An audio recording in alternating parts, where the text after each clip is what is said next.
My name is Šnaidauf. I work at the Czech Foreign Ministry as Director for Policy Analysis and Planning. And it's my great honor, indeed, to be the moderator of the upcoming panel of this conference, the Interface Dialogue or Intercultural Dialogue, which has the title of Enriching Future Communities. So that's our broad context. The panel this afternoon is focusing on religion and diplomacy and the relation perhaps between the two and how it goes together. And I am honored double so, knowing that I have with me here panel speakers who are very distinguished personalities. And let me make a very short introduction of everybody. So there is Mrs. Elham Al-Sheini from the Interreligious Dialogue Center in Vienna, who has served in her past in many positions in the League of Arab States, quite notably during many years as head of human rights. There is Merete Bilde joining us from Brussels, who is responsible for religion-related issues in the European External Action Service, and as well has been doing that for quite a few years, and very well knows what it is about from the European point of view. On the other side of the Atlantic, we are joined by Peter Mandeville, professor at a university. I know you have switched recently, so I don't want to get it wrong, who has been dealing with these issues from the academic perspective. However, he also served under the Obama administration in the State Department, where he created a unit or a section for these issues. Of course, we have Mr. Haider Al-Khoui, I believe joining from London, if I'm not mistaken, who is a fellow at the institute. Let me get it right. Al-Khoui Institute in Najaf, which is indeed a traditional Islamic seminary in that part of Iraq.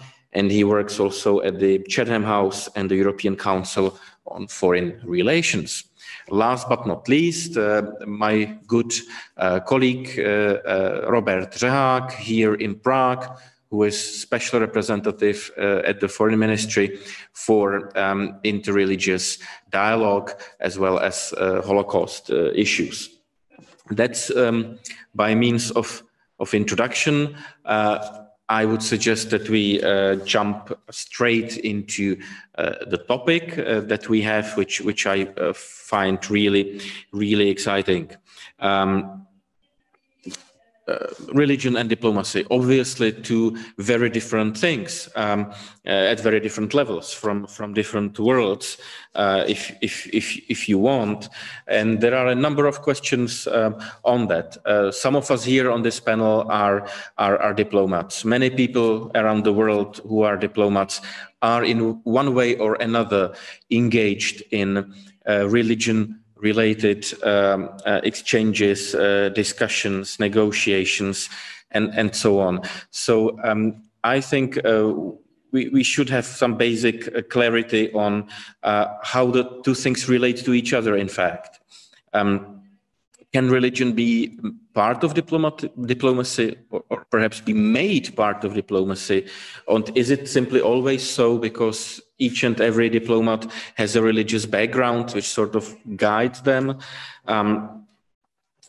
I think we should also look into issues like the possibility of instrumentalizing religion for political or diplomatic aims, which certainly is something that is out there and has been happening, and certainly doesn't sound well.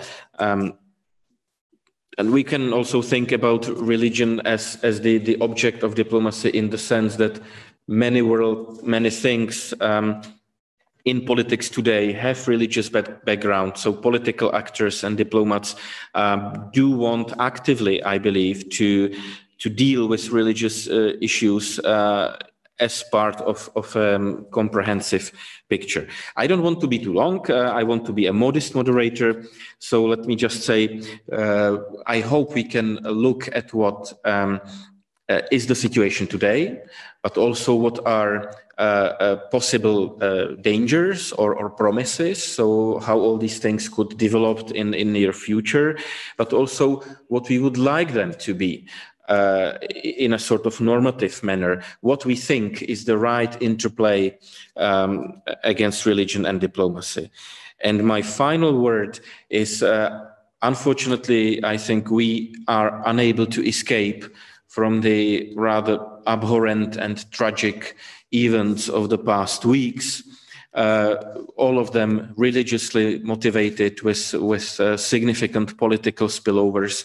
And of course, I mean the murder of teacher Paty in France, and subsequent attacks in Lyon and Nice, as well as in Vienna.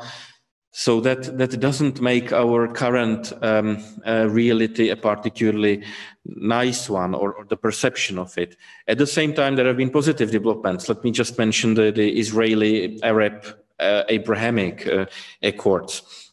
So that's all there somehow in the space. With this, I really finish now and pass the floor. I would like to ask all speakers to keep their contributions to some 8 to 10 minutes so that we have then time for discussion afterwards. And why not go to Mrs. Al-Shaini from the Dialogue Center, Interreligious Dialogue Center, which I like to say has dialogue in its institutional DNA. I think that would be a good start. Please, the floor is yours. Thank you very much, Jan, and thank you for inviting me to this very important conference and important panel on religion and diplomacy. I believe the tendency for maintaining a complete separation between the two has sort of decreased. Now there is a comeback in religion in the arena of social and political affairs. And I believe this is important these days, especially that religion is an integral element of all societies. Religion does matter to people, and around 80% of the world population, if I may, are affiliated to a religious belief. So practical solutions should come hand in hand with the support from broader partners and voices, especially with religious actors and faith-based organizations and policymakers. Dialogue and cooperation between policymakers and actors is key for addressing our current challenges that we face around the globe. And I believe CAICID is in a unique position also because it is an intergovernmental organization with a board of directors representing the 5 major religions. We have religious leaders on our board, and we try to bridge this gap that we are discussing today about religion and diplomacy. I think religion is important, and I think it ought to be and should be part of diplomacy. And we have seen this on the international and regional levels. We have the Transatlantic Policy Network on Religion and Diplomacy. We have the UN Interagency Task Force on Religions and Sustainable Development. We have the UN Multi-Faith Advisory Council. So there is a conviction that there is need for religion to be part of diplomacy. They have different roles, and we should not, and I stress here, we shouldn't merge the roles. They are different, but there should be common ground to use both skills and what they can bring to help address the challenges we face. We've seen this in how faith-based organizations and religions helped address part of the migrant crisis issue, COVID-19, and it's the issues that it raised with regards to religious beliefs and religious practices. So I think, yes, we should, religion is important, and diplomacy has to, the whole international community has to find a way to fashion out of the box tools and creative ways to have these two work hand in hand to address the common issues on the political and on the religious level.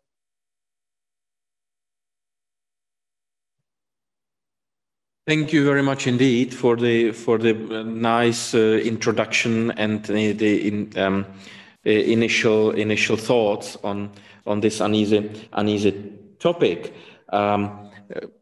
Perhaps it's good time to move to the transatlantic perspective on this from the more academic side, even though earlier also diplomatic and official.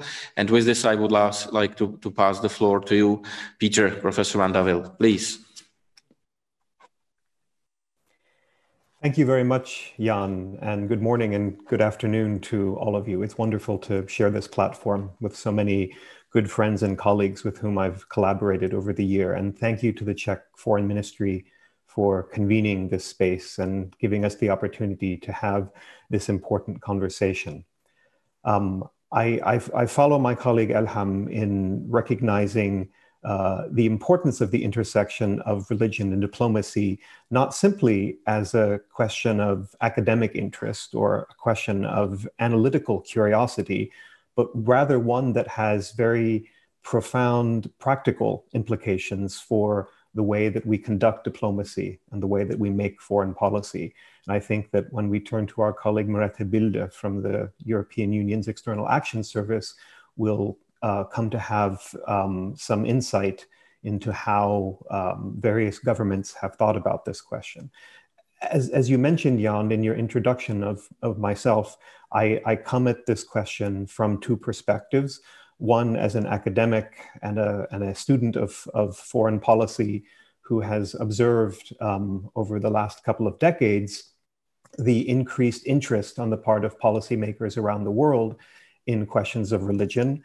And of course, as you mentioned, I also had the opportunity to work very directly on these issues during my experience at the US State Department under the previous American administration. And so what I wanted to share with you briefly today is some thoughts arising from that experience about some of the features of this encounter that we've been having between religion and diplomacy over the last few years, and more specifically, some thoughts on some of the questions and issues that have arisen from the increased connection between these two worlds, and how they bear on our thinking and our practice, particularly in the realm of diplomacy. I think it's important that we begin by noting that traditionally in the field of international relations, religion has not been considered a major concern because international relations, certainly in its academic form, but even in the realm of practice, because international relations has been dominated by the perspective of realpolitik, which understands the world in terms of power relations between nation states, issues such as religion were considered very marginal to the field.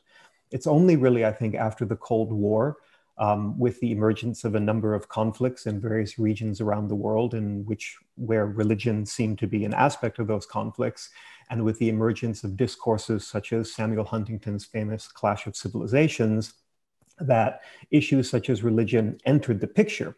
But I think it's important to note that entry of religion into the field had a certain connotation around it. It was marked, religion was marked in a certain way. Religion entered the field of diplomacy and international relations, usually understood as a source of risk or danger or insecurity, as something disruptive, a problem to be dealt with. And this, I would contend, has tended to be the dominant frame under which we think about religion.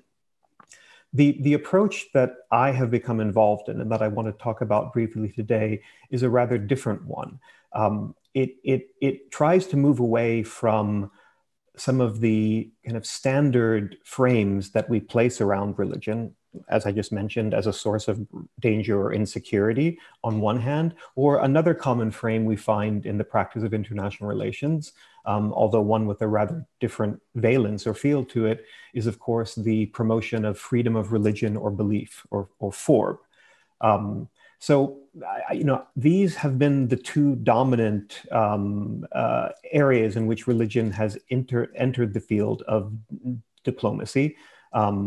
And the religious engagement approach that I and a number of colleagues have been advocating is one that tries to move away from religious freedom promotion or religion understood as a source of conflict or violence, and instead one that makes the case that engagement with religious actors by diplomats potentially holds enormous utility for advancing a wide range of foreign policy concerns and objectives. The idea that whether one is working on issues of economic development, issues surrounding the safety and security of refugees and migrants, whether one is working on negotiations around nuclear proliferation, whether one is working on combating climate change, there is potentially a role for engaging with and incorporating partnership with religious actors into that work.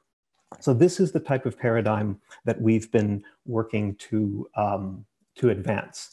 Now, in the years that we've been doing this, there are a number of questions and issues that seem to come up quite repeatedly that are persistent challenges and problems. And I'd like to briefly touch on a couple of those before wrapping up my remarks.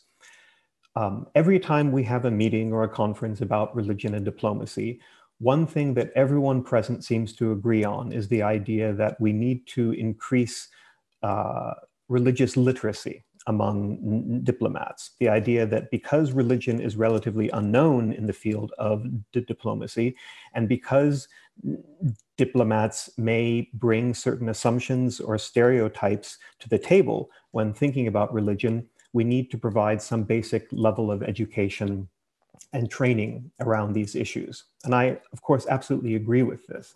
The question, of course, the challenge, the practical challenge really lies in answering the question of what is religious literacy for diplomats? What does that look like? What would it include?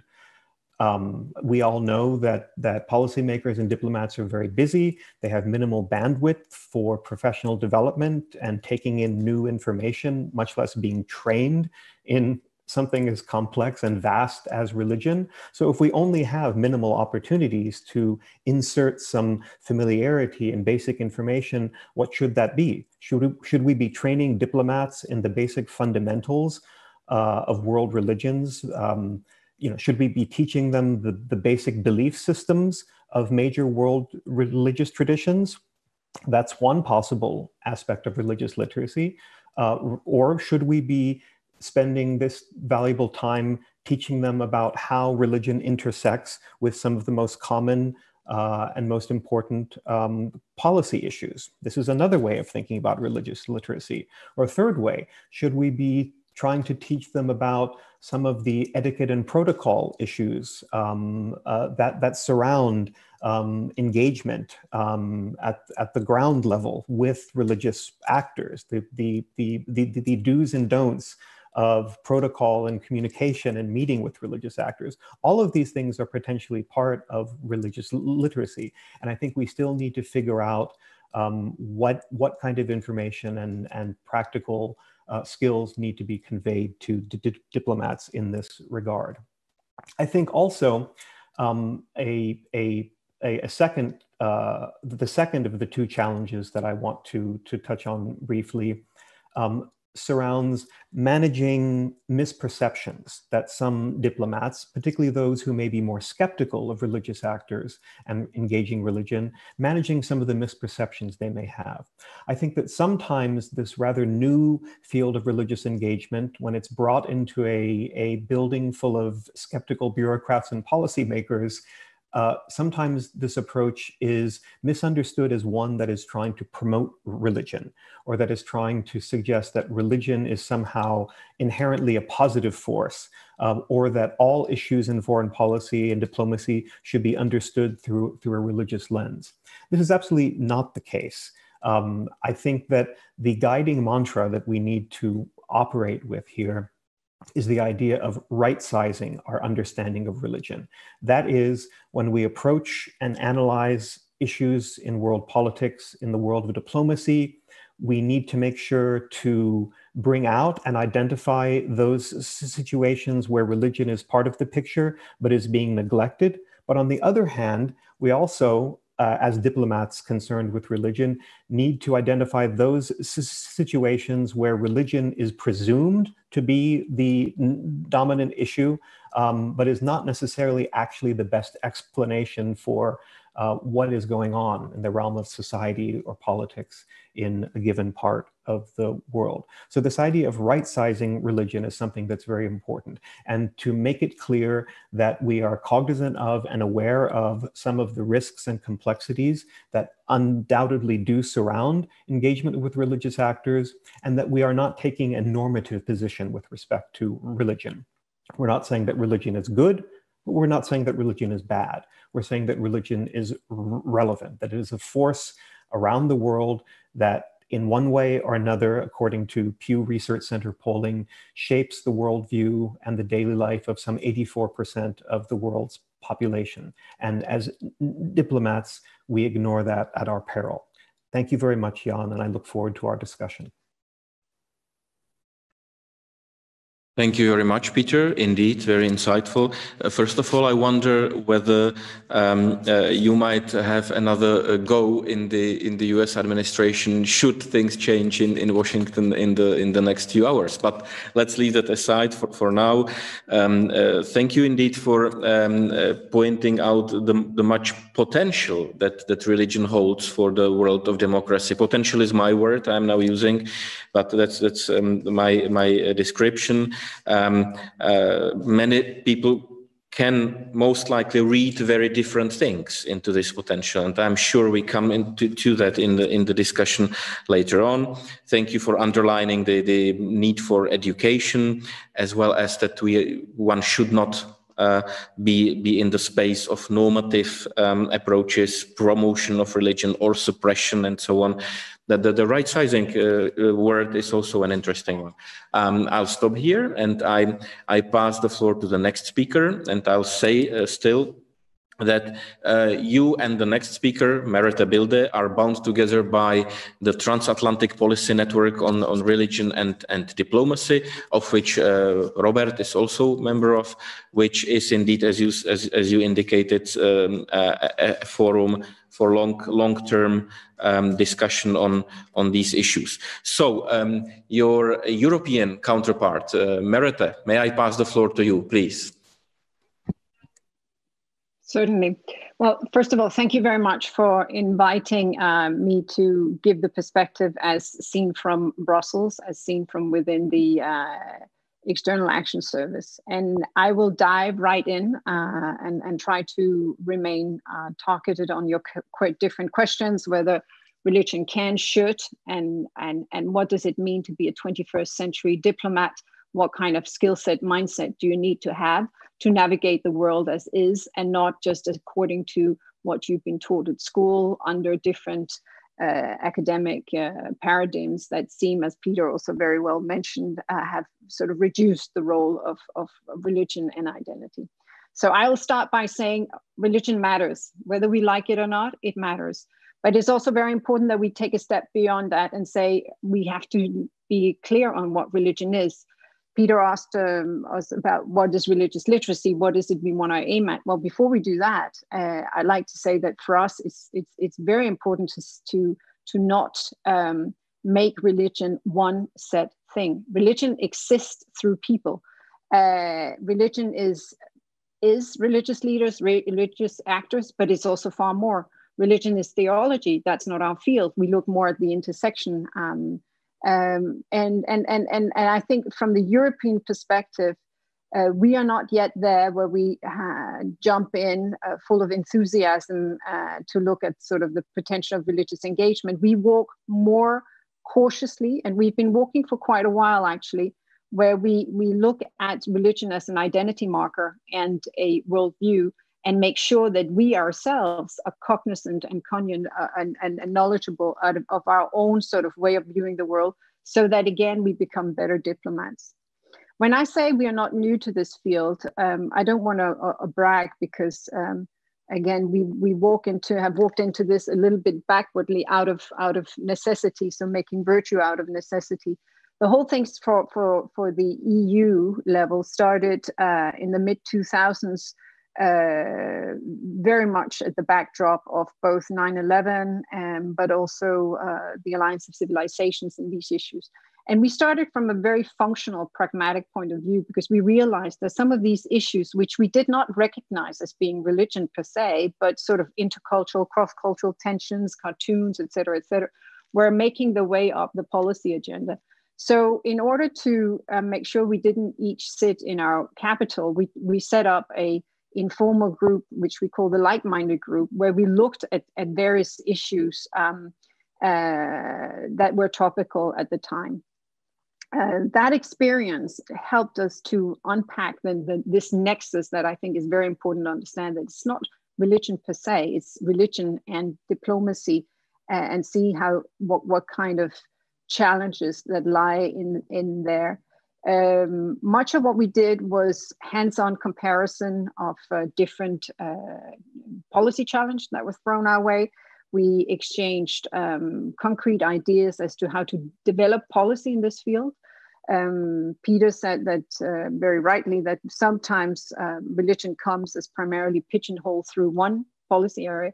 That's very much no longer the case. And I think that's been part of one of the successes of the work we have done, is to realize that we need to be much more broad-spectred when we look at how and what capacity religion can play a role.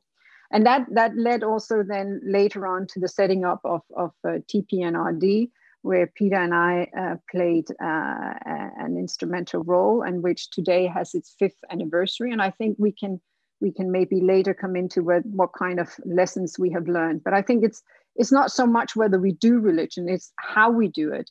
But also that we all need to navigate what is increasingly an overt and at times deliberate politicization and use of religion, both as a domestic and as a diplomatic tool.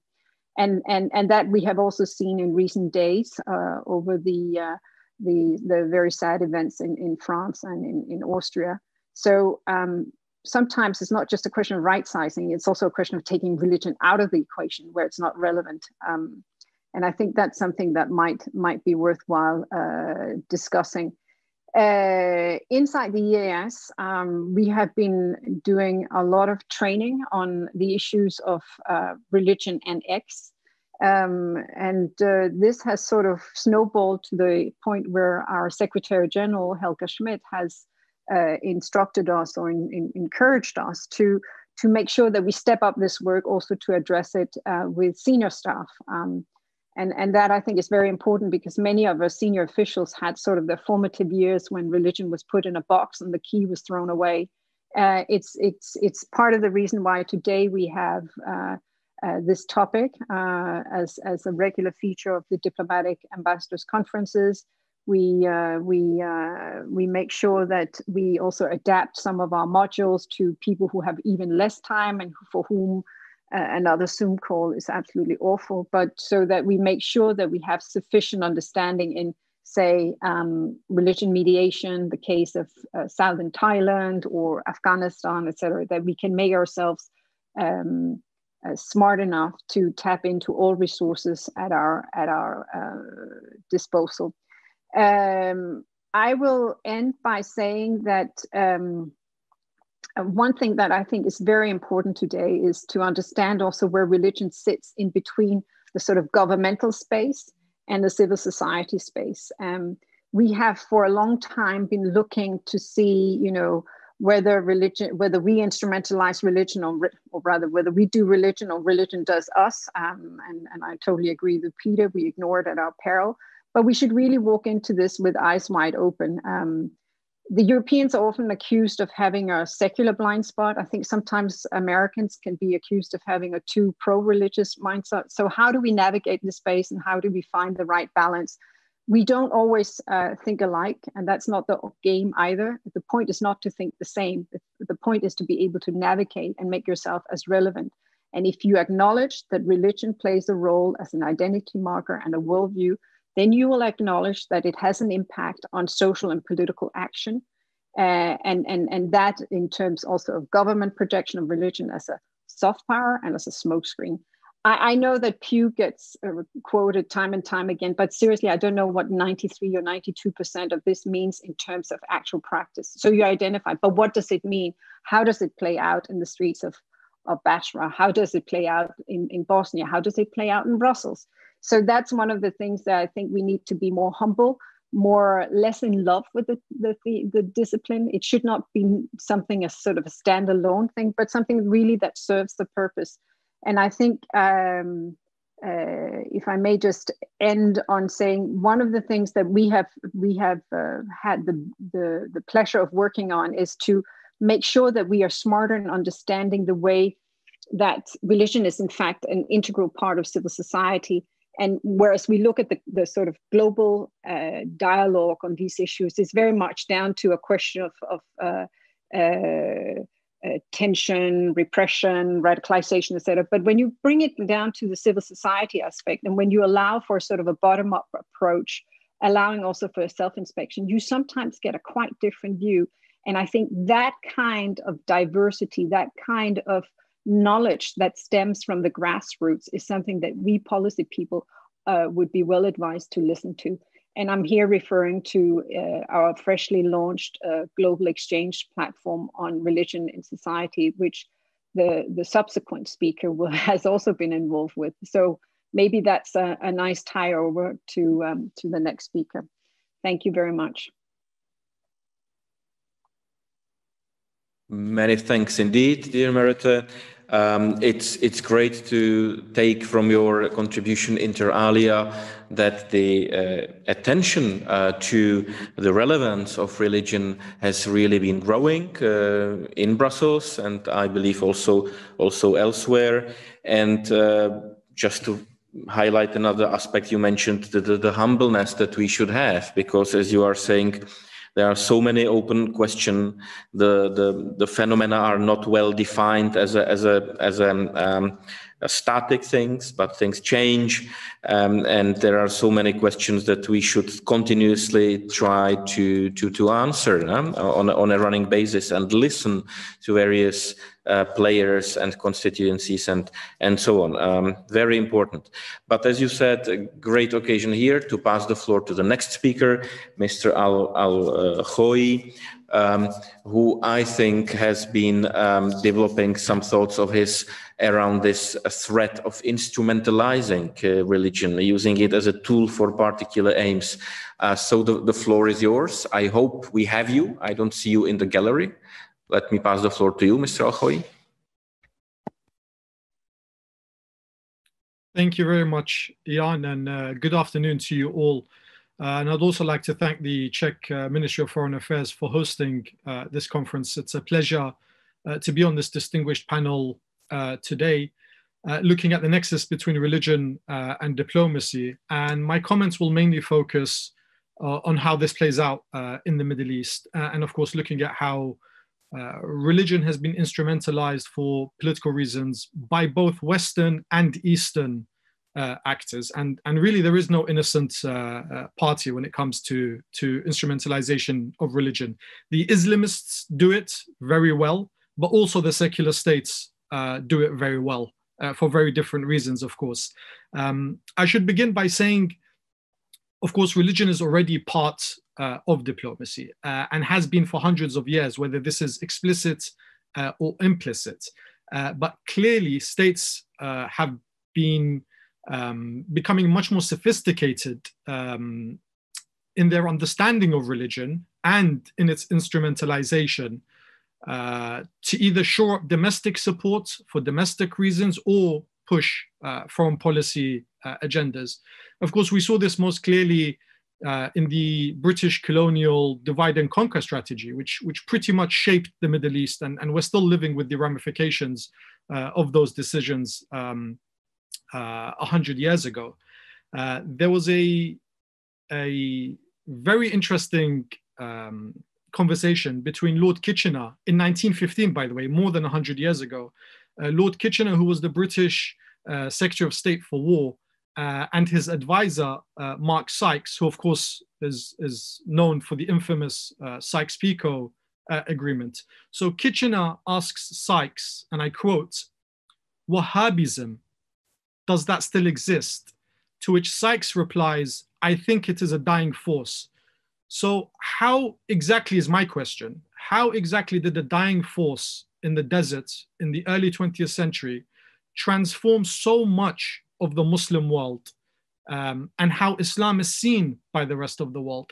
Of course, it's impossible to answer this question without talking about British policy in the Middle East, or more recently, without talking about energy security and the way petrodollars have given Wahhabis a disproportionate voice and weight in the Islamic world today. And of course, it's these diplomatic secret deals, misguided foreign policy agendas that has, to put it very bluntly, changed the very face of Islam across the world and changed the very fabric of societies from the Arabian Peninsula to Malaysia and Indonesia, across Africa, and of course, even in Europe and America. Islam itself has changed, and Muslims have changed.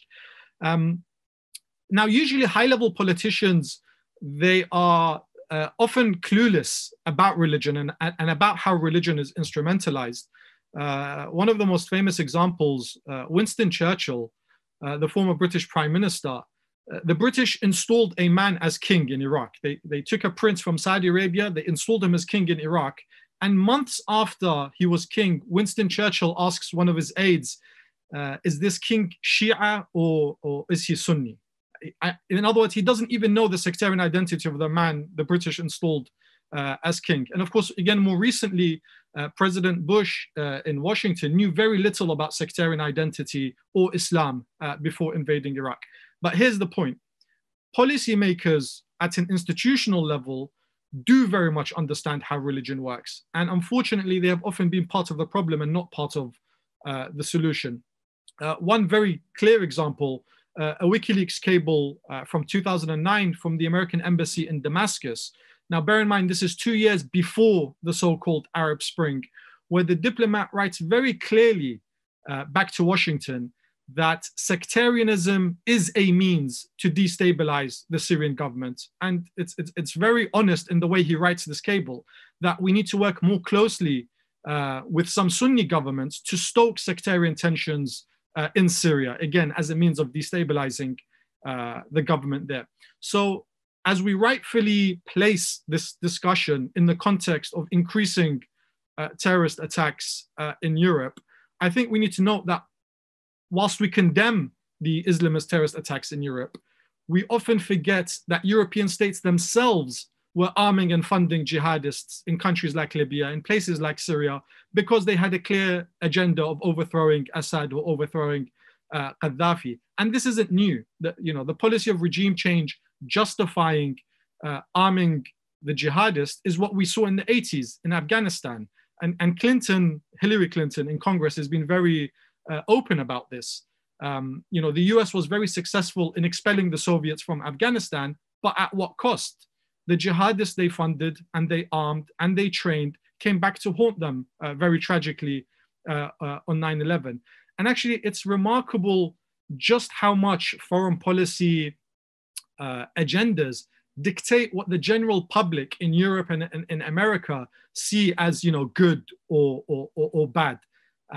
And the Iraq-Syria border was particularly magical over the last 10 years. On one side of the border in Iraq, Western states were supporting the government against the jihadists. But on the other side of the border, those same governments were supporting the jihadists against the government. So in Iraq, they were jihadists and they were terrorists and we were fighting them. But in Syria, they were freedom fighters and rebels and revolutionaries, and we were arming and funding them. Another point I'd like to make is that the simplistic and essentialist analyses of very complex, multi-layered conflicts in the Middle East can unfortunately at times become self-fulfilling prophecies, and it rewards essentialist and simplistic analysis, which feeds bad policymaking, which then on the ground shapes realities and rewards sectarian mobilization. And it's a very dangerous cycle where the way you think about a country, you enact policies that you think because this is how the country is, but then that actually becomes a self-fulfilling prophecy. And the way the Americans created the new political order in Iraq after 2003 is a very good example of this. They took a particular snapshot of the country and then created an ethno-sectarian political system that even today the Iraqi people reject, because it only leads to corruption and further conflict. Now, I want to make it clear, this is not to deny that we have no sectarian actors or factors that impact conflicts in the Middle East. In fact, today's sectarian entrepreneurs in the Middle East make the problem worse because they play on the potency of sectarian identity, which, to be clear, does exist and is real, but they use this politically to galvanize supporters and maintain power. And this happens, by the way, in both autocratic states, like in the Gulf, where sectarianism and fear-mongering are used to distract citizens, but it's also happening in nascent democracies like Iraq and Lebanon, where politicians, again, manipulate religious identity to win votes. So I think we need to have a much more honest discussion about foreign policy and blowback when we talk about religion and particularly terrorism. But to conclude, and on a very similar note, so whilst I think we should have a much more honest discussion in the West, I think we need to have a much more honest discussion in the East too, amongst Muslims about religion. You hear it often, things like ISIS has got nothing to do with Islam. But saying ISIS has got nothing to do with Islam is not going to make the problem disappear. Something as ugly as the ideology of ISIS cannot simply be swept under the carpet or dismissed as a conspiracy when they and dozens of other like-minded jihadi groups use historical precedent. They use Islamic scripture and history to justify their heinous crimes. I mean, even in some of the most barbaric execution videos, in the end of the video, they'll write the narration or historical precedent where this thing, where such a thing has happened in the past, including the burning alive of prisoners. So in many respects, there's nothing new about ISIS or the terrorism of ISIS. And their ideology did not emerge out of a vacuum, right? These people didn't come from Mars and just teleport to the Middle East. They are of the Middle East and very much a product of the Middle East.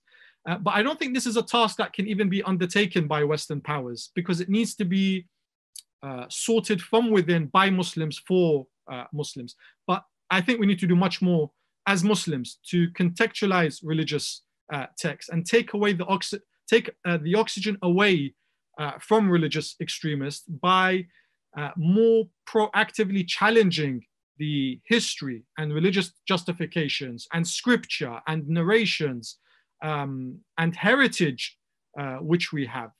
And of course, this cannot even be done by Middle Eastern states alone. And of course, just as a side note, in many places across the Middle East, the state is a part of the problem. But it needs much more stronger engagement from religious institutions, faith-based NGOs, and of course, grassroots communities. I'll just conclude here by saying I don't think we can deny that religion, or at least how religion is understood, is part of the problem. Have some connection, possibly, but at the same time, this is a different thing than drawing direct connections between perhaps terrorist attacks in Europe and actions of Western governments in the Middle East, which some people do as well, I know, and you have not done that. So the lines here are very, very fine, and sensitivities and emotions on all sides, of course. And I'm very pleased that your approach is to have as honest discussion as possible on all sides, West, East, and so on. Perhaps break the taboos that might still be there. And I think part of your legitimacy also is that you come from Šnaidauf, which is, unless I'm mistaken, is a place with a very strong historical religious identity within Iraq, Shia, if I'm right, and so on. So you have firsthand touch with these issues. back there. But let me proceed, of course, to the following speaker, Robert Řehák from the Czech Republic, who I think can bring in the Central European perspective, which we have here as also hosts of this discussion, and which is something that could be interesting precisely because these big and difficult issues tend to take very broad global perspectives and sometimes neglect, unique and original views from different parts of the world. With this, Robert, may I pass the floor to you? Yes, of course. Thank you very much. I know that all people who deal with interfaith dialogue have a great sense of humor, because did you ever see a fanatic that would say jokes or make jokes about himself? You will never see it. So I will have all my speech a little bit in light mode. And because there is a saying, if you don't have point, you have PowerPoint. So I prepared a PowerPoint presentation because I, like all my predecessors, I don't have so strong point. And in my presentation, I would like to give you some background about the Czech situation to put it into the right context as a only actually speaker at the panel. So I will share my presentation. I hope you see the presentation right. The presentation will be about the relevance of religion in Czech diplomacy in 3 parts: historical context and religious belief today. Second, relevance of religion in Czech diplomacy. And third, enriching future communities, what is our topic today. But the slide mode, I would like to show you the picture from our conference from the previous years.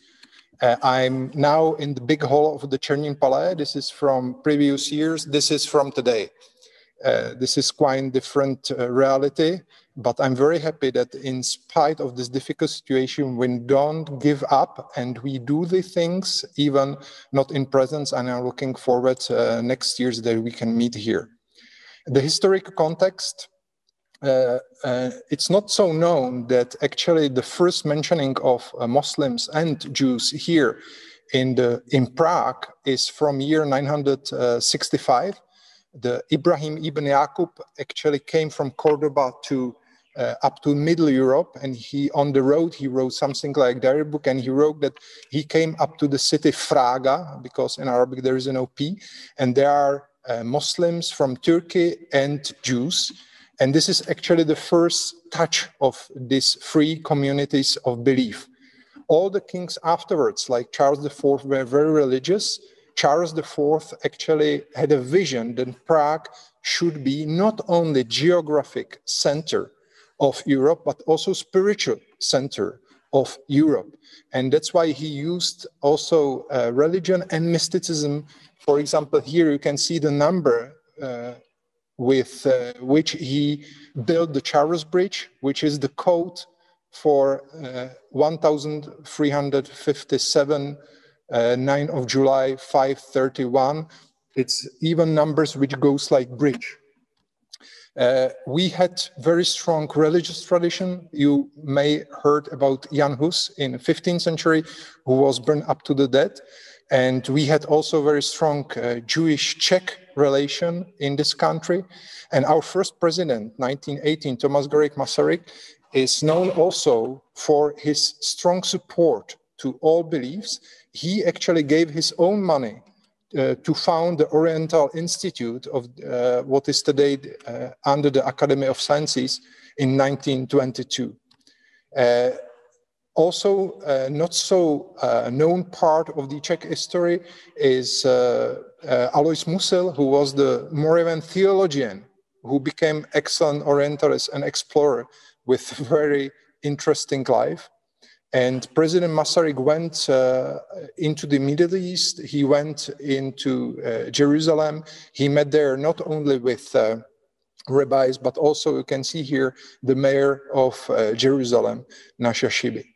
Then came Second World War, and I think this was really tragedy for Czech nation and also for churches. There was also resistance from the Czech churches, and many people were sent into the concentration camps who tried to help, or Jews were murdered in the concentration camp, like Peter Ginz. I know his sister here on the picture. Then came the end of the war, but not end of oppression. As you may heard, the Czech communists took over in 1948, and they started again to be very strong against any form of religion, which threatened the totalitarian regime. And this is the example of priests who were imprisoned and they had to work in uranium mines. Or you can see here the sisters like the Karla Bartolomejska, Bohumila Langrova. They got like 20 years of prison for nothing, actually, to be religious. And this is the very tough experience that we Czech had, including our hopes for Prague Spring for Change in 1968. You can see even me on the picture. And in the time when I grew up and I started to be interested in religion, actually the police, the communist police came to the school, they started an investigation, and I was almost kicked out of the school. In 1989, the Velvet Revolution changed the situation, and this is actually our responsibility. And this shaped also the Czech experience and the relation between Czech diplomacy and religion. The prisoner Václav Havel became president, and we became free state, and the religion could breathe. But what happened, it's quite interesting, because at the beginning, there was a quite high, after the revolution, there was a quite high number of people identified themselves with religion, but then it came again down. You can see the Czech Republic here on the map of people in a frame of Eastern Europe. You can see here on numbers, according to the census, 1991, there was 4 million people who said they are believers. 2001, only 3 million, and 2011, only 2 million of people identified themselves as a believers. There will be another census next year, but they canceled the question because probably they were afraid of the results. But what does it say? Actually, you can see here on this chart that the number of believers from the beginning of the First Republic, 1921, goes down, and the people who are not specified, they don't identify themselves with any religion, goes up.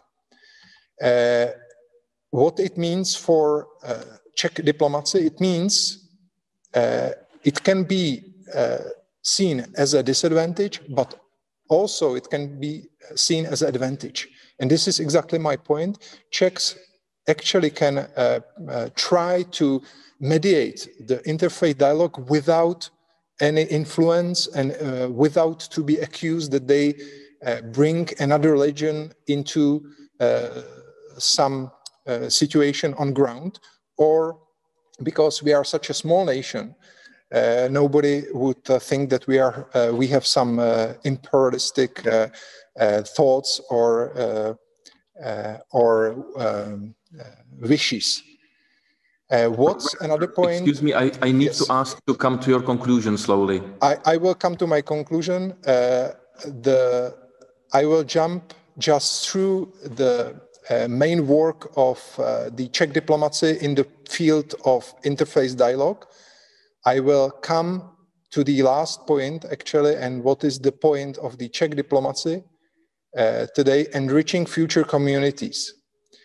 My point is that if we have such a big problems here in the world today, like we saw in France, we have to be patient, and we should to aim on the youth, on the future generations, and try to involve them into the process. We tried actually to organize like a soccer cup between the Arab and Arab, Muslim, and Jewish children, which helped very well. The children had great experience of playing together. They were not divided into teams, Jews against Muslims, but they were mixed into the teams. They played together. And I invited young people into this interface dialogue work, and they came with the idea like we can dress up as a Jew, Muslim, and Christian nun and go to the soccer stadium and see the reactions. And I understood that the experience, the living experience, for me, this was the most interesting in all the process. Or we came, again, the idea of my colleague Jakub Dostal, you can see him on the picture, to go to the right-wing nationalist rally and speak with the nationalists about their views of Islam. So this experience and taking the young people into the work of diplomacy, I think is one of the solutions, and try to make interaction between the generations. Like here, we invited Tomáš Halík to meet 2 young YouTubers, and this video had thousands of views. Another event, and this is my last slide, is event that we make Christians, Jews, and Muslims. We make event about humor from Jewish, Christian, and Muslim perspective. Thank you very much. Thank you, Robert. Thank you, Robert. Cautiousness on the issue. And I firmly believe that Peter hit the point on the head when he said the need for religious literacy among diplomats. And also, I totally agree with Haidar on the issue that religion is used by both sides. I understand religious groups have been involved in politics, and secular groups have been using religion for political ends. The idea is how to find common ground and what works within a specific context, because like Robert just said right now, and Jan, a solution or a way to address one issue in one context might not be the same for in a different context. But nevertheless, coming from CAICID as an IGO for promoting interreligious dialogue, I do believe that, and I want to reaffirm it again, that religious actors do have a role to play. The issue is not enforcing their positions, but as a matter of having a dialogue between policymakers and faith-based organizations and religious actors on how best to address our global issues. I mean, for example, let's take a lead from the UN. The UN has been engaging with faith-based organizations in developing its plans, whether it's to the UN Action Plan Against Atrocities or the UN Plan to protect the sacred sites. With regards to that, there is also what Robert stressed in giving the Czech experience, the focus on youth. And this is what we've been trying to do, because youth are the beacon for a better future. And I would like to comment in this context, the flagship that CAICID has, which is the Fellows program. It brings youth and religious practitioners from all over the world, from different religious backgrounds, to engage in interreligious dialogue and implement projects in their communities.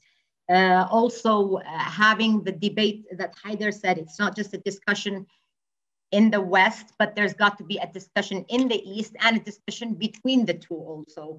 In that regard, we've been trying to and been successful in launching platforms. For example, CAICID launched the European Muslim Jewish Leadership Council, which addresses common issues of both sides in Europe, launching a theological school network of religious leaders in the Arab world between Muslims and Christians. So I think these initiatives would help us identify ways of how to work and complement each other's work, because at the end of the day, like I started saying, that religion does matter.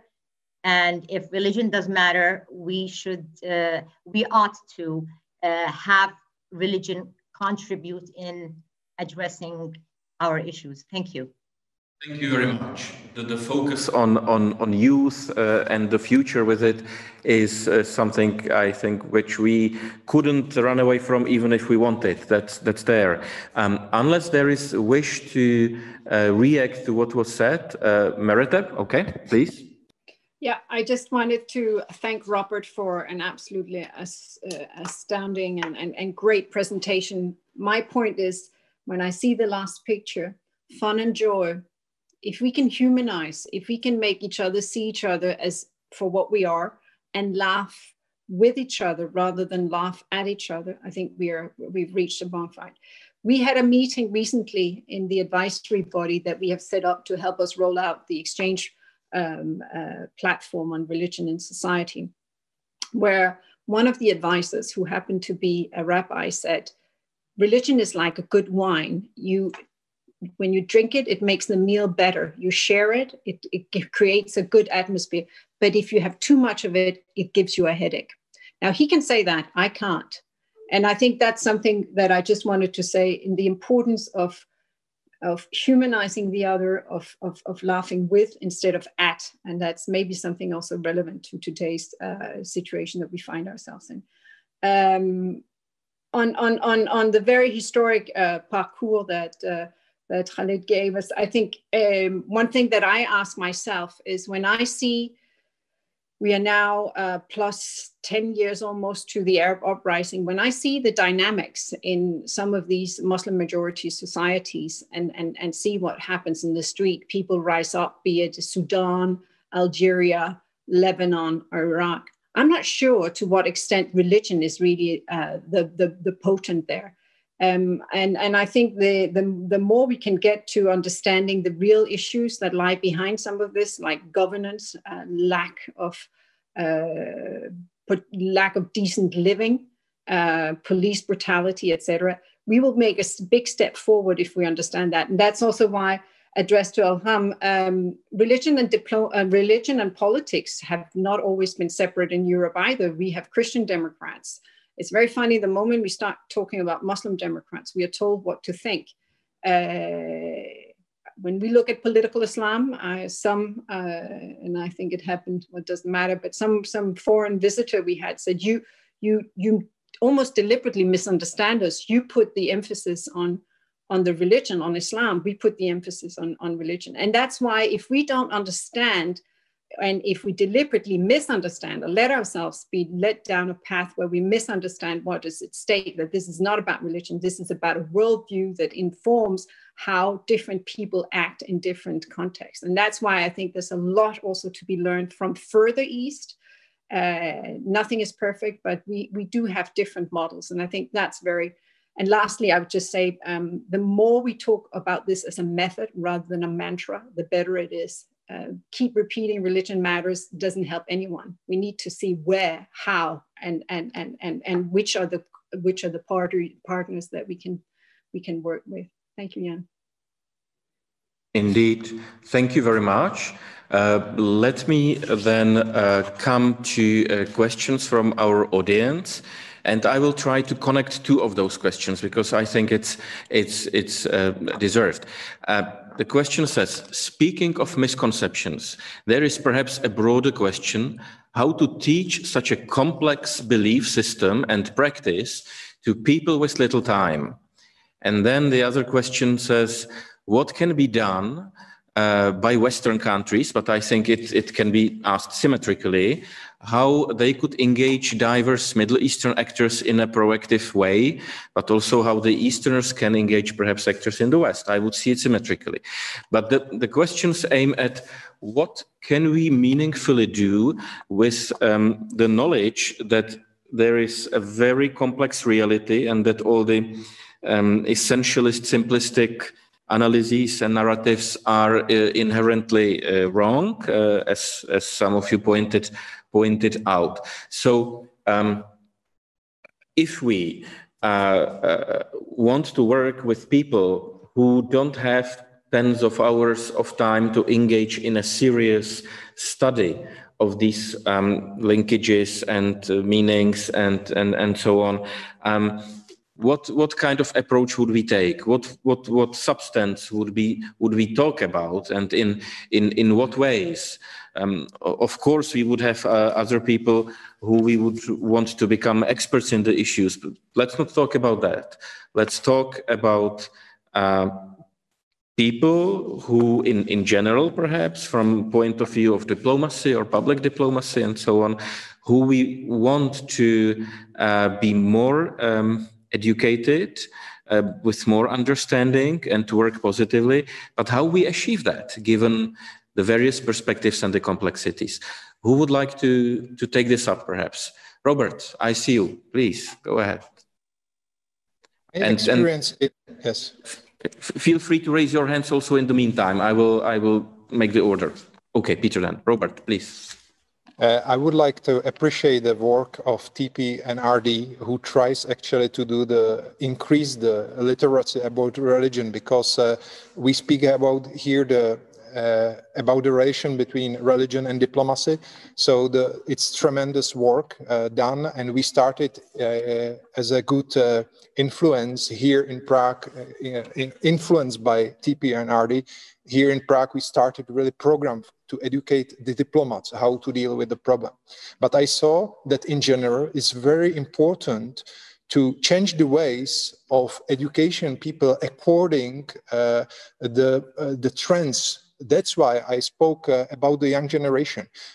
When we have Professor Tomáš Halík a long, difficult lecture about some complexity and the troubles in religion, there were only few people who were able to follow. When we succeeded to make a short video and put it to the social media, suddenly there were thousands of people who watched the video. And if you make it as a joy or competition, the people will interact much more. Thank you. Right, thank you. So again, think out of the box, make innovative approaches, but choose the messages wisely.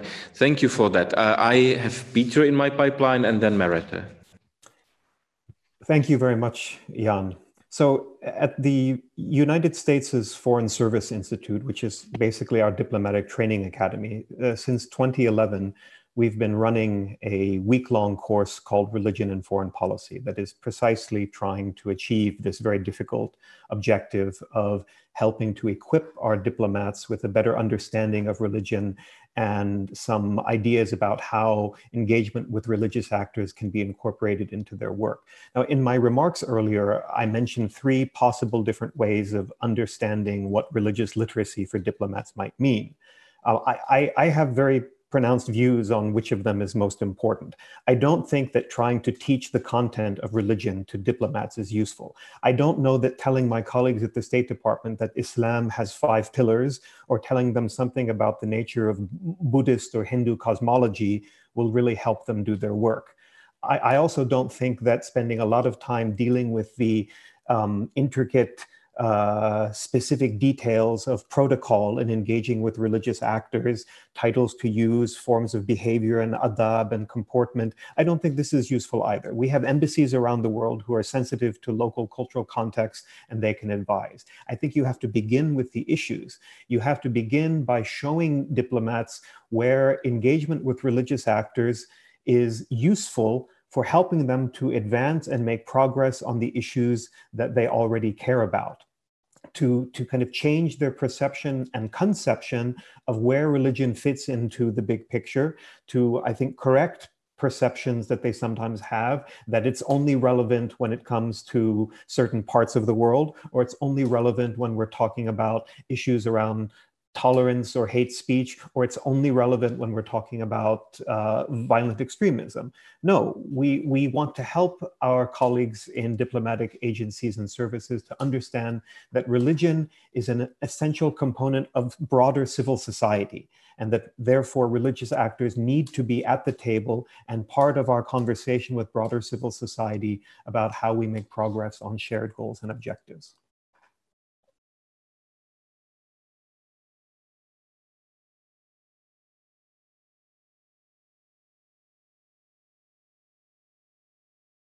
Let me share with you what we have done within the External Action Service since the best of 10 years now.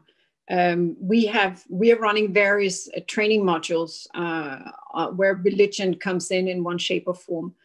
It started because very often we are quite intellectually dishonest when we say religion, we mean Islam. So for the first many years, it was very much focused on political Islam, but also the way that Islam is played out in politics. That has been and is still a winner course. And we have been looking to see how do you create political parties that are inclusive, states that are inclusive, shared citizenship in different geographical contexts, be it Iraq, Lebanon, India, et cetera, also working against the backdrop of identity politics. We also have more sort of broad spectred training where we look at religion and X. Religion and mediation is one that we've had great success, and where we work with our Swiss colleagues who really are the sort of experts and have great expertise in this field, also because they're not hindered by whom they can talk to. So having an inclusive approach to conflict transformation and understanding when is that religion is engagement with religion, and in terms of also in terms of who we can engage with, is a useful thing. Religion radicalization, religion and media, etc. So we've done this. What I want to say is to Robert, we have no problem attracting people to this. There's such a huge desire for these trainings that we in fact can't keep up with the demand. And that's why we're very happy when we have opened it to member states, that member states diplomats go back in their own capitals and say, can we just copy paste? And we said that you do whatever you want. But it's great that you start replicating and rolling out in your own national context these kind of things, where the point is not so much to make us experts, but it is to sow doubt as to whether we really have the right starting point for understanding this. Because the moment you have people's attention like that, then they will start asking themselves the right question. And finally, I will take a little bit issue with Peter. It doesn't happen often. I do think that we need to look at the content of religion in as much as the diversity within religions. And that's one of the things that we have been asked to do within the EIS, is to look at what kind of worldviews, inner worldviews in view of the other exist within Judaism, Hinduism, Christianity, et cetera, et cetera. I think it's important also so that we know each other and know ourselves. And when we go to post or to delegation or embassies, that we have first notions about what it is that we are at least perceived and seen as representing. I think that is something which modern diplomatic skill set is a must, and that we have to have that kind of basic knowledge. We should not pretend ever to become experts, because we are not, but we should really be able to navigate the field comfortably. Thank you. So it's by no means an easy exercise, especially if we have to, as you are saying, dive into certain level of real knowledge of the systems and so on. I wonder whether the two remaining colleagues do want to speak now. Okay, I see you. Please go ahead. Mr. Haidar, yeah. Thank you, Jan. Just very quickly on the two questions. How to teach complex belief systems to people with little time? I'm afraid the answer is you cannot. And actually simplifying complex issues sometimes makes the situation worse. And actually, you know, as think tankers and academics, usually you hear them complain about journalists and the media.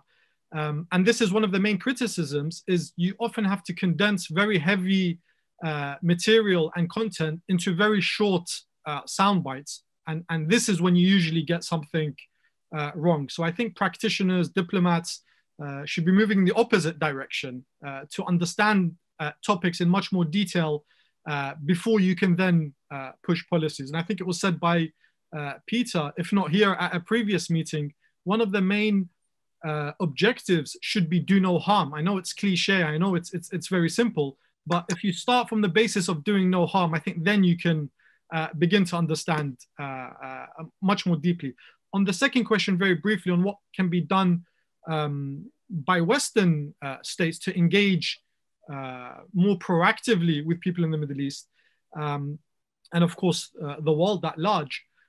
it's exchange visits. And here I'm glad we have representative from the European Union because, and of course, Kaisid, just getting people from the region together in the same room, not just to meet each other, but as Ilham rightly made a good point about having a two-way conversation, can actually do much more, than books and conferences and articles in challenging the misconceptions we have of each other and in challenging the stereotypes we have of each other. And I was, of course, very privileged to be involved in the Lokahi Foundation's exchange program, which was actually the pilot of the European Union's global exchange on religion and religion in society.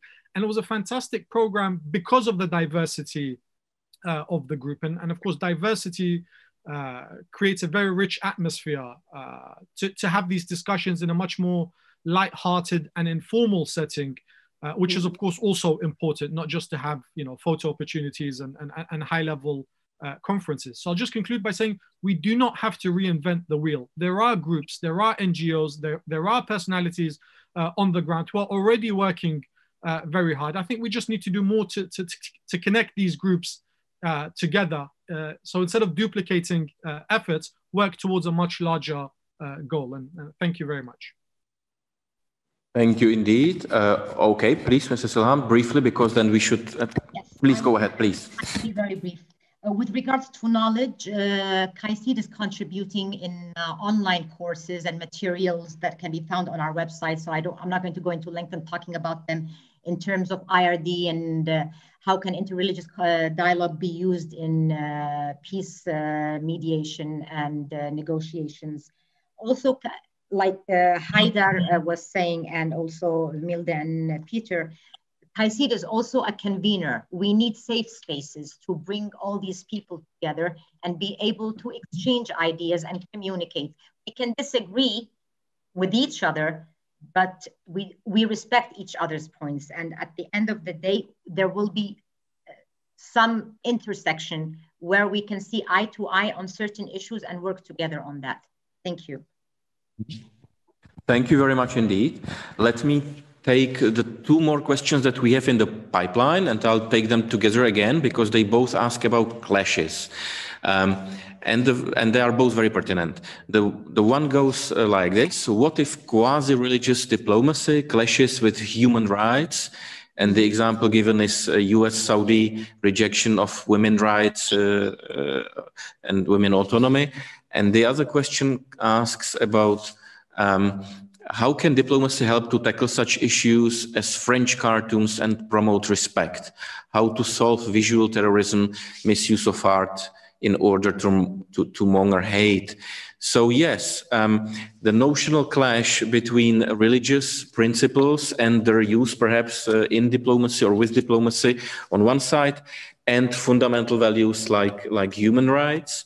And in the second case, similarly, a fundamental right like freedom of expression on the one side, and a respect for a religion, which we could see as a religious concept per se. So how to navigate these pretty difficult waters, where to draw the lines between freedoms and respect and so on. Very difficult question. Is there anybody who wants to jump into it? The bravest ones, perhaps? Peter, the floor is yours. I don't know if I'm the bravest one or the most foolhardy to address this one. Yeah, no, it's a question that comes up all the time. And I think it's important to recognize that engaging with religious actors is not the same as endorsing religion.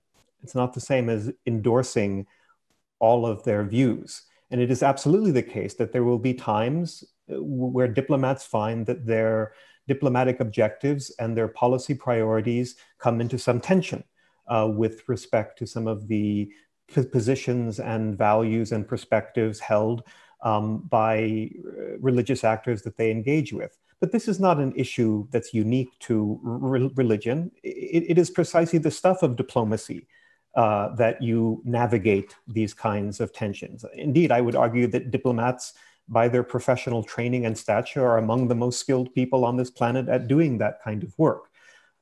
So, engaging with religious actors is not the same as endorsing religion. The starting perspective, I think, must be about recognizing the relevance of religious actors, and then engaging in critical engagement is a valid and useful concept here, and entering into dialogue that, like any conversation, involves some give and take.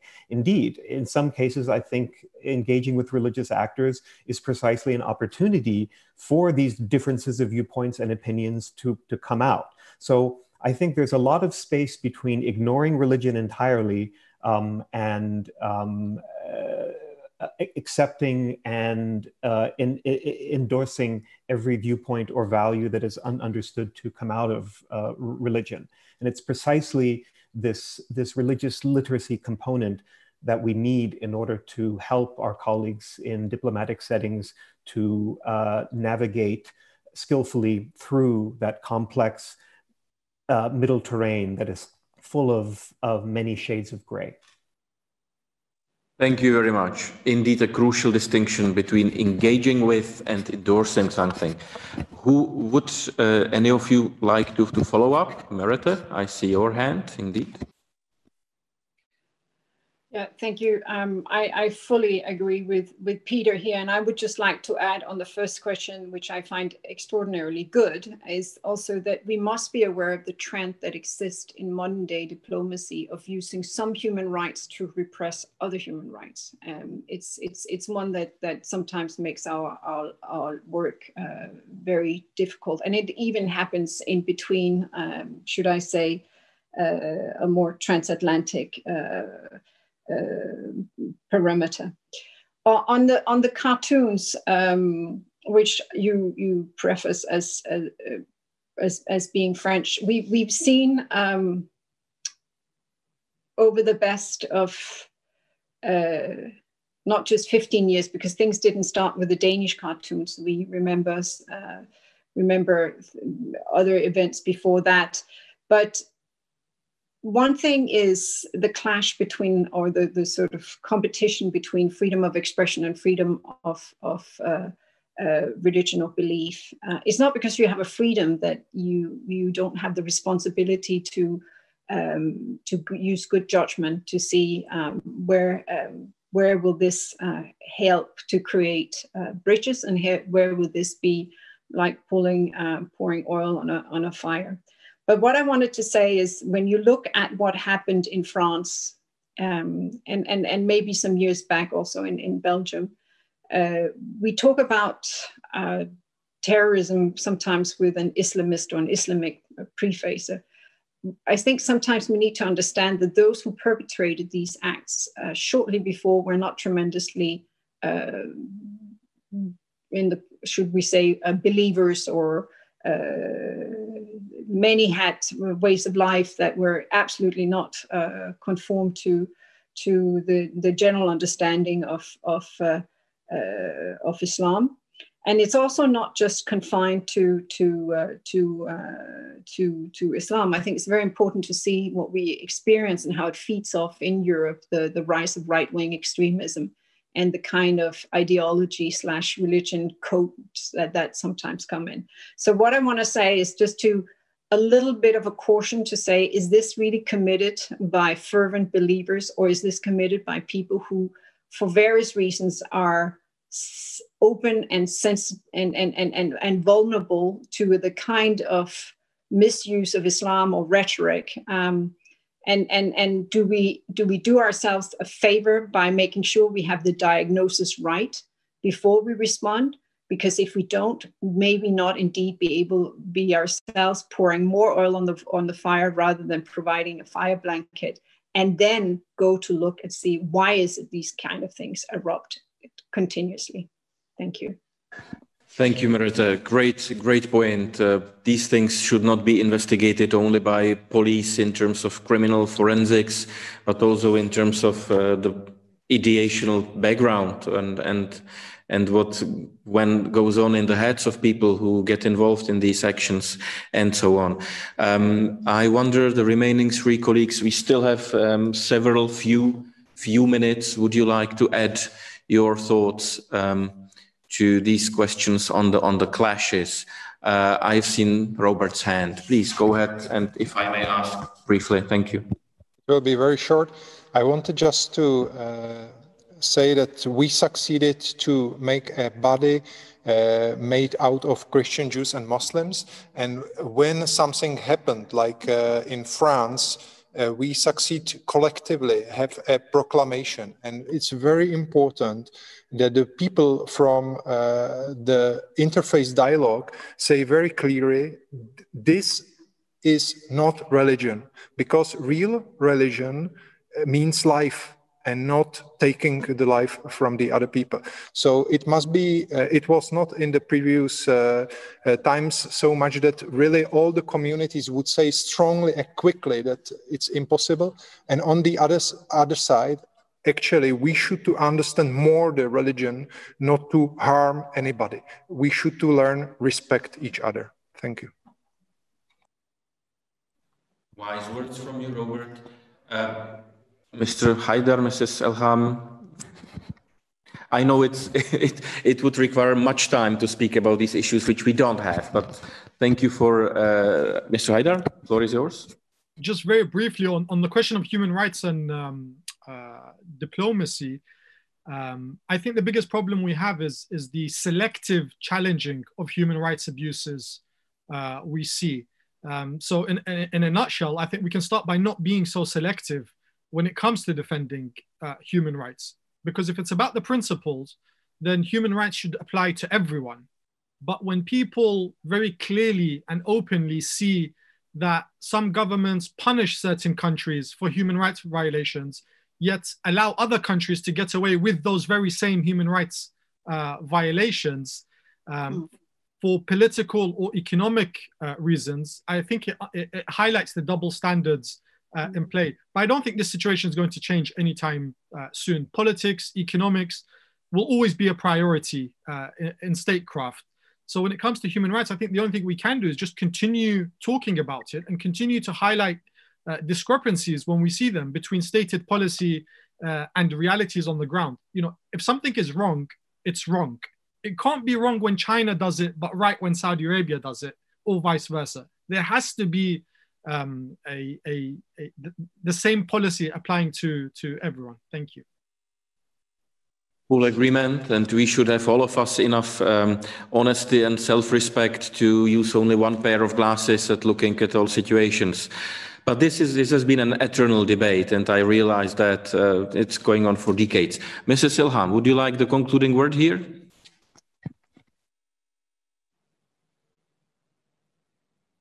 Your mic? Yes. No, I would just like to affirm the views that my colleagues on the panel have shared, and I agree with what Haidar said with regards to this double lenses and binary in viewing things. If human rights is to triumph, then we should measure by the same measure stick to all. With regards to clashes, part of what CAICID does, because of its board of directors and its multi-faith perspective, the board, we have 5 major religious leaders on our board representing 5 major religions. They come together to condemn such violences and the misuse of religion and radical ideology that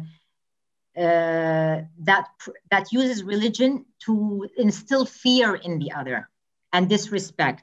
So the whole idea of faith-based organizations and religious leaders in working in the interreligious field is to find common ground, because at the end of the day, all religions cherish life and respect human life and dignity for human life. That you find extremists on both sides of the divide using religion to push certain messages or push certain political agendas, we have to be a united front in combating this misuse of religion. Otherwise, we're not going to go anywhere or find common ground to work with together and highlight the commonalities that we have. Thank you. Many thanks indeed. And I think that's a wonderful message for the close, that reasonable people on all sides will be able to find common ground. At least I hope enough common ground for us to jointly act. I very much regret that we don't have more time for this discussion, because it would be useful and productive to go on and on. I think we have, despite the lack of time, engaged in a deep debate, not a superficial one. We have opened issues that are really deep, reaching and sensitive and sometimes unpleasant. And we've had some followership, I'm being told, of over 200, which is nice. I don't have the statistics where they come from. Maybe we will know, and we might let you know. But I want to thank you all very much, sincerely, for being available, first of all, to discuss issues like this with us, because I know that Prague is not the most common or most natural host for such discussions. But we hope that it will become a recognized tradition, that we have here added value and specific perspective. We sit a bit between East and West, even though it's more in the European context than Middle Eastern. But even there, we have some specific aspects and so on. So thank you again for all this. And I hope that we could perhaps even stay connected in one way or another as a community around this conference and between our institutions, and that we will find meaningful continuation next year, again with current topics and so on. And for the close, I hope I will be able to meet you in person someday, some of you again, and then the others for the first time. Thank you very much indeed. Goodbye.